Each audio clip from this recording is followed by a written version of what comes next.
ದುಬೈನಲ್ಲಿ ಕಂಡೆರಗಿದ ಮಳೆ ಪ್ರವಾಹ ಪರಿಸ್ಥಿತಿ, ವಿಮಾನ ಹಾರಾಟ ರದ್ದು. ಮರುಭೂಮಿ ದೇಶ ಯುಎಇನಲ್ಲಿ ಈಗ ಪ್ರವಾಹ ಸ್ಥಿತಿ ಏರ್ಪಟ್ಟಿದೆ. ಕಳೆದ ಕೆಲವು ದಿನಗಳ ಹಿಂದೆ ಸುರಿದ ಭಾರೀ ಮಳೆಯ ಪರಿಣಾಮ ಮನೆಗಳಲ್ಲಿ ನೀರು ನುಗ್ಗಿದ್ದು ಮನೆಗಳು ಮುಳುಗಿ ಜನಜೀವನ ಹದಗೆಟ್ಟಿದೆ.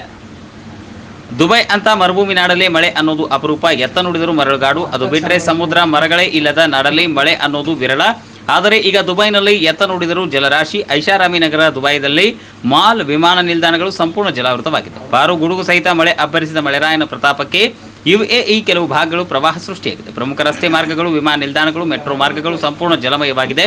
ಸುದ್ದಿ ಸಂಸ್ಥೆಗಳ ವರದಿಯ ಪ್ರಕಾರ ಮಂಗಳವಾರ ಯುಎಇಗೆ ಅಪ್ಪಳಿಸಿದ ಚಂಡಮಾರುತ ದುಬೈನಲ್ಲಿ 1.5 ವರ್ಷಗಳ ನಂತರ ಭಾರೀ ಮಳೆಯಾಗಿದೆ.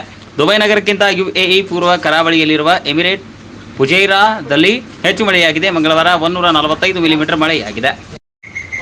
5.7 ಇಂಚುಗಳು ಮಳೆ ಬಿದ್ದಿದೆ. 75 ವರ್ಷಗಳಲ್ಲಿ ಹೆಚ್ಚು ಮಳೆ. ಪ್ರವಾಹ ಆರ್ಭಟಕ್ಕೆ ಉತ್ತರದ ಎಮಿರೇಟರ್ ರಾಸ್ ಅಲ್ ಖೈಮಾದಲ್ಲಿ ಒಬ್ಬರು ಸಾವನ್ನಪ್ಪಿದ್ದಾರೆ. ಪ್ರವಾಹದ ನೀರಿನಲ್ಲಿ ವಾಹನ ಸಿಲುಕಿ 70 ವರ್ಷದ ವ್ಯಕ್ತಿಯೊಬ್ಬರು ಮೃತಪಟ್ಟಿದ್ದಾರೆ ಎಂದು ಅಲ್ಲಿನ ಪೊಲೀಸರು ತಿಳಿಸಿದ್ದಾರೆ. ವಿಶ್ವದ ಅತಿ ದೊಡ್ಡ ಶಾಪಿಂಗ್ ಕೇಂದ್ರಗಳಲ್ಲಿ ಒಂದಾದ ಮಾಲ್ ಆಫ್ ಎಮಿಟರ್ ಪ್ರವಾಹ ನೀರು ತುಂಬಿಕೊಂಡಿದ್ದು ಮಾಲ್ನಲ್ಲಿರುವ ಶಾಪ್ಗಳನ್ನು ಸೀಲಿಂಗ್ ನಿರಂತರ ಮಳೆಯಿಂದಾಗಿ ನೀರು ಹರಿದಿದೆ. 75 ವರ್ಷಗಳ ನಂತರ ಹೆಚ್ಚು ಮಳೆಯಾಗಿದೆ ಎಂದು ಕೆಲವರು ಅಚ್ಚರಿ ವ್ಯಕ್ತಪಡಿಸಿದ್ದಾರೆ.